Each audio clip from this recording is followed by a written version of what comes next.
Who would have thought that books primarily consisting of colorful pictures and word bubbles would soon become a worldwide sensation on the big screen? Comic books have been around since the early 1930s and are still very relevant today. Many of these comics have since been adapted into some sort of film entertainment. There is something in the comic book formula that translates well to audiences all around the world. People love the extraordinary stories and the even more extraordinary characters found within them. Comics first started being adapted in the film in the early 1940s through the mid-1960s. They could be watched at a movie theater either before or after the film had been screened, but they were usually aimed at a younger audience. After the unexpected success of Star Wars in 1977, there was a high demand for science fiction movies in Hollywood. Falling under that criteria, comics started to be developed into major motion pictures. Superman was finally brought to the big screen in 1978. Superman was received very well by audiences and proved that comics did have a place in Hollywood. Moving forward with their success, DC Comics gave Superman multiple sequels and began developing other characters for the big screen. Another giant in the comic book industry, Marvel Comics, also began to develop movies from their characters. However, they were very poorly received and didn't have the quality that DC was obtaining. In 1989, director Tim Burton brought Batman to the big screen. Batman was highly successful despite having a much darker tone than Superman. Batman would also receive multiple sequels, all of which were highly profitable. As the new century was approaching, Marvel Comics began to sell the rights to their characters to various movie studios. In the year 2000, 20th Century Fox brought X-Men to the big screen and proved that Marvel Comics was a serious contender in the film industry. The original X-Men movie has launched a film franchise that has lasted over 16 years and has since released 9 major motion pictures, all of which have grossed hundreds of millions of dollars. Sony Pictures was another movie studio that bought character rights from Marvel. Eventually, Sony would break box office records with 2002's Spider-Man. Shattering all previous box office records, Spider-Man reeled in $114 million in the opening weekend alone.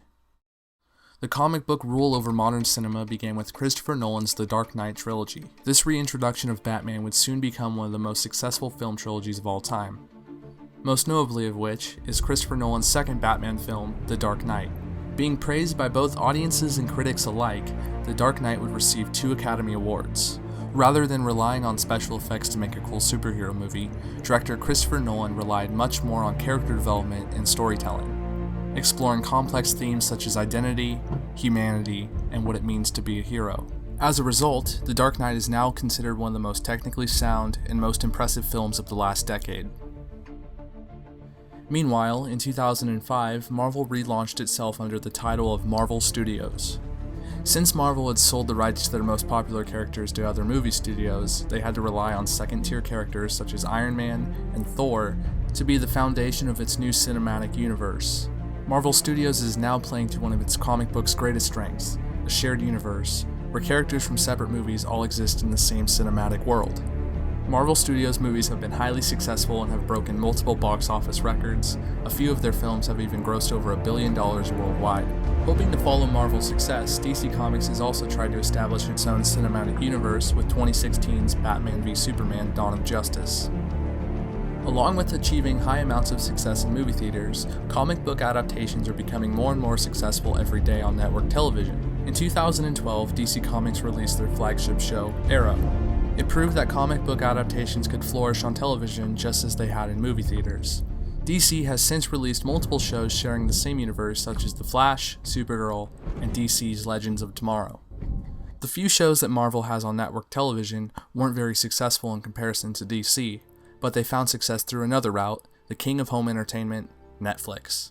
In 2013, Marvel Studios signed a contract with Netflix in agreement to produce original content. In 2015, Marvel released its first show, Daredevil, which quickly became Netflix's most successful and most watched original show. To one's surprise, the most successful comic book adaptation found on TV isn't about a superhero, but zombies.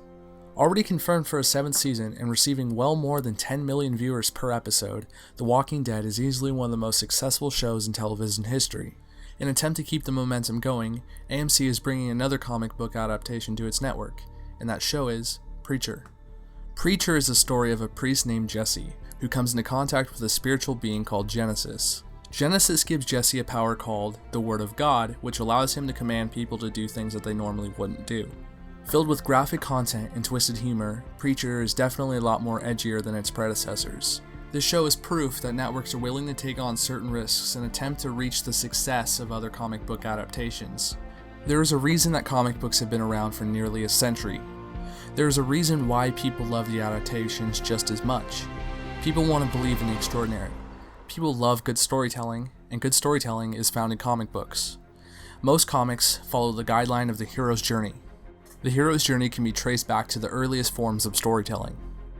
The hero's journey starts with a protagonist of humble beginnings, somebody who is a nobody, when suddenly, this nobody receives a call to adventure, and through various trials and tests, and with the help of friends and a mentor, this hero slays its dragon, metaphorically, or actually, a dragon. The strength of good storytelling can be found in the success of 2014 summer blockbuster, Guardians of the Galaxy. Marvel Studios built its cinematic foundation on second-tier characters. However, Guardians of the Galaxy were even more obscure. The Guardians is a team of misfit heroes which includes a talking raccoon and a tree man who can only say his own name. This was definitely Marvel's riskiest film so far. Despite some doubts, Guardians of the Galaxy is now one of Marvel Studios' most successful movies to date, and is a prime example that top-notch storytelling, a perfect blend of action and comedy, can launch obscure characters to mainstream. Watchmen is perhaps the best example of the complex storytelling that can be found in comic books. Alan Moore's comic, later adapted into film by director Zack Snyder, is one of the most critically acclaimed graphic novels of all time. Watchmen takes place in an alternate version of 1985 where a team of retired heroes questions their purpose in life, while simultaneously trying to uncover the mystery of who killed one of their own, and all of this happens during the face of an impending nuclear war. There are many adult themes found in Watchmen, and it shows that things aren't always in black and white, rather in grays. Comic books have been around since the 1930s, and there is no sign of them stopping anytime soon. With each new year, more and more television shows and more movies are being adapted from comic books. They have all reached levels of financial success that were previously unheard of, and are gaining more and more popularity with people from all around the world. It takes more than colorful pictures and a hero fighting a villain to win over an audience. I can say without a doubt, it is due to the storytelling that is found in comics and the visionary minds of filmmakers today that fuel comic book adaptation success. And if you ask Superman, not even the sky is the limit.